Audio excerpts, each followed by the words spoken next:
Në ndërkohë i përmendëm disa herë shkaktarët, por po mundohem që krejt shqetësimet e njerëzve me i marrë për bazë me që i këtu dhe me shfrytëzu rastin që të kemi.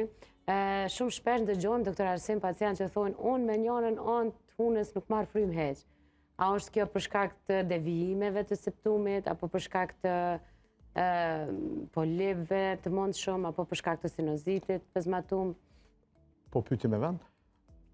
Sa i përket pengesave mekanike ose vështirësive të njëanshme në frymëmarrje me hund, mund jenë të fillu prej devijimeve ose prej ndonjë korridore të anësore, si thamë konkat nazale, të cilat janë tri, dhe e poshtme, e mesme dhe sipërme, janë pjesë të kockës me mish dhe me mukozë.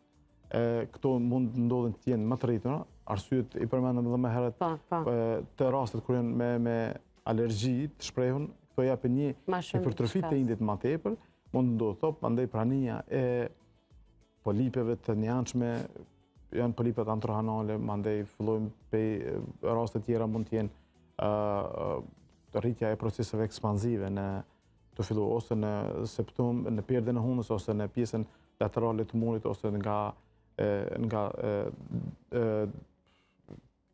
tavani i kavitit nazal, që është regioni olfaktor, prej aty rritja e ndonjë procesi ekspansiv, edhe këto janë shkaktarët. Mirë, po me një vizit specialistike nga ona e ORL adekvat, mund vije deri në një diagnozë udhëzuese, shohim çka është, ndonjë pengesë mekanike siç është devijimi apo ndonjë patologji tjetër. Çfarë metode diagnostikuese përdoret? Fillimisht fillojmë te ajo më e thjeshta, rinoskopia përparme, qofse nuk vrem diçka me këto, kemi mundësi tash është rinoskopia ose fleksibile ose rigjide, varësisht prej patologjisë që ne ke, edhe çka paraqitet.